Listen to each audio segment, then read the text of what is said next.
ছোট ভাই কয় মরার বুদ্ধি বলে দাদা, আসলে এই মরার বুদ্ধি ধরা যাবে না ভাই। আমি বললাম ইয়ার্কির মাধ্যমে ধরা যাবে না। কেন যাবে না জানেন?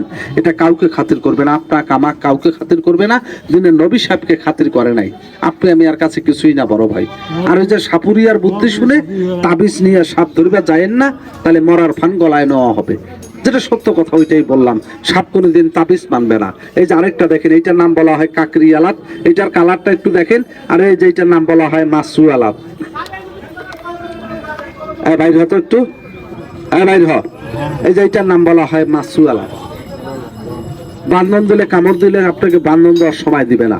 এই যে আরেকটা দেখেন, এইটার নাম বলা হয় সরিষা ফুলি আলাপ। সাপ যে কটা আছে সব কটা বাইরের সাপ আছে বড় ভাই। এই যেটার নাম হলো সরিষা ফুলি আলাপ। একটা বাক্স দাও। ও বড় ভাই রাতে বিক্রি দিছে ভাইয়া, ও খেলা দেখা নাই, খালি গল্পই করছে এতক্ষণ থেকে। আমার পেপারে কোনো সাপ, কোনো কবিতর, কোনো টাকা পয়সা আছে কি ভাই?